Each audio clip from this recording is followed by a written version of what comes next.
how frustrated or angry I am, but if I put a nice 16 and a beat on it, it's like people pretend that they're listening when they're really entertained by it, and it's like I'm indifferent about that because it's like you ain't want to hear me say that when I was talking to you, Right. but when I rap it, then it's like, yo, that's so crazy, that's hard, and it's like I've been learning now. There's a difference between this is my therapist actually, which communicated with is like there's a difference between being seen and being served. Ooh. Right? It's like a lot of times we want to be in spaces where, you know, I'm speaking for myself. A lot of times I've wanted to be in spaces where I'd like to be seen and heard, which is important. But at some point, you need to be served, right? Like we are in these underserved communities. So it's one thing for you to acknowledge there's drugs in our community, there's advertisement that's negative, there's negative imagery. Like we can see these things, see each other, acknowledge that we aren't those things. But then when do we serve the antidote, the healing, which we're here to do today? Is like what your job and well, not your job, what your calling in the community is like we do have to actively heal though. Yeah. Beyond just being seen. So like what has music done for you in the effort of yourself or serving others or serving the need to like move through your traumas? Because moving through your traumas is bigger than just talking about them. I think that goes back to like being about it too. I think I found my way of being about it by ultimately accepting that I didn't have it all together. Like the whole journey has been uncertain and also purposeful.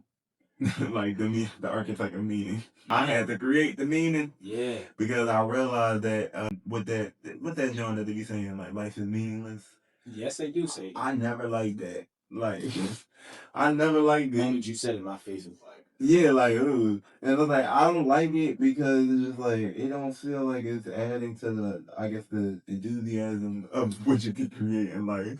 But then when I optimized it or alchemized it, I definitely was like, life is meaningless unless you don't have any meaning. right. If you just go your entire life not creating any meaning, Like if you don't have no meaning for it, then it's probably gonna be meaningless. And it's like it's gonna be what you make of it. So what meaning you place within life creates life to be meaningful. Yep. You know, and it's like I feel like I'm currently living a meaningful life.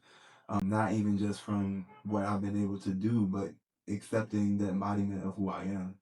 And I think that alone just been like I feel like you'll take so much energy trying to be somebody else. You'll be so much energy trying to lie to yourself or trying to not like do what is your natural inclination to do. Like it's like resisting. I'm at a point where I just surrendered to the guidance, and I think that's why a part of me accepted that like God is uncertainty. Like a part of the journey can be uncertain because it's like a canvas. We just had a blank canvas, and now we got this whole beautiful thing that we can work with. And it's like we may not still know what we're doing as we doing it, but I'm gonna trust the flow of it as it's cultivating itself. And I think I just acknowledge that within like the journey in itself. Like music has been a journey. Like just like literally just experiencing whatever pain or sorrows or trauma or whatever it can be, and to be about it has been sharing those things, having conversations about those things. Kind of like when you're actively healing, it's not a performative thing. Like it's like I'm not sitting over here sharing my. That's what I had to reframe for myself. Like when I'm sharing my music, I might be in an open mic or I might be in an event, and these other people, some of these people might be in their egos. Some of these people might be, they really are focusing on their performance, which is understandable. Like it is somewhat of a performance at the end of the day, but like to be performative, like to go up there and be one person, like it's like when you got a different name. To go up there and be one name, and then as soon as you get off stage, you go back to your name, like your God given name. It's just like I feel like it feels like a disservice to oneself. Like I feel like I should be the same person when I'm on the stage or when I'm off the stage. Like, and I think that was my reframe to myself. Like, even if I'm in a space, because I feel frequency a lot, feel a lot of vibes a lot, and even if I feel contradicted within myself on sharing, because honestly, that's what I feel like it is. It's just me sharing my gifts, like, and it's meant to be given to others. So I just as much as I give it to myself, but even when it feels like it's hard to go through that, I have to affirm to myself that the purpose. Like I know the deeper purpose, and I know myself more than I've ever had before. So I have to accept and acknowledge that, and regardless of what is energetically going on. So basically, being the thermostat and not the thermometer. Yo, you know it's crazy. I can feel it in your vibe when you get on stage. Sometimes you'll like let me know, like, yeah, man, the energies ain't aligned here, but I feel called to still share. But even when you get up there, you can still feel it. It feels like something.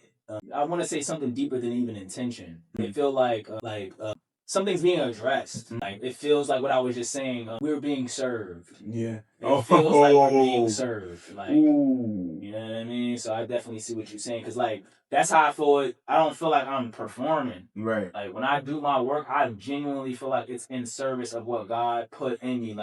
Yeah.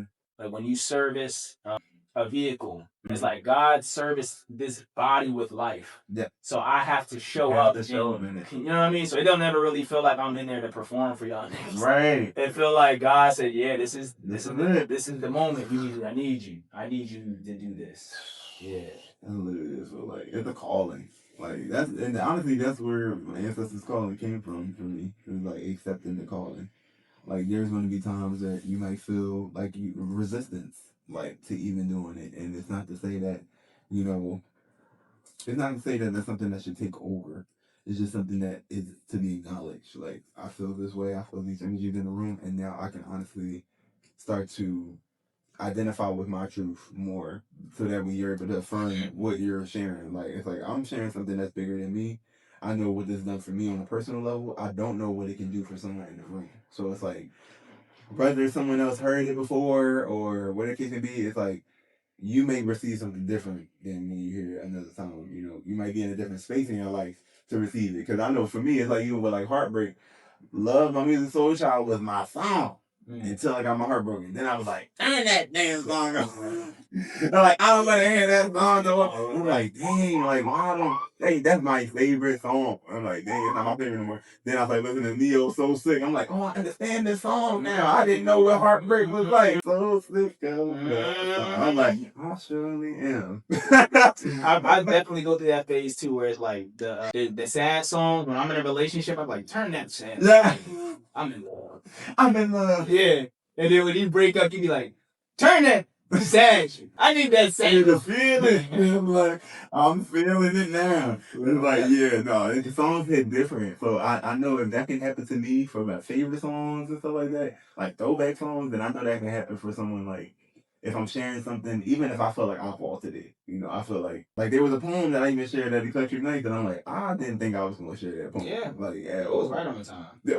Boy, that thing was right on time. I thought that poem was gonna be like, I'm gonna look at this with the rest because it was the end of Eclectic Night, so it was like almost like a closing. Like I said, it felt like a service. It sounded like a service announcement, public service announcement. It felt like a service. And like, and when you acknowledge that your purpose is greater or beyond yourself, it's you're able to accept that you're sharing your gifts. Like this is not a performative thing. Like, and then you go open up the space for others to communicate about some of those things that you put within your heart.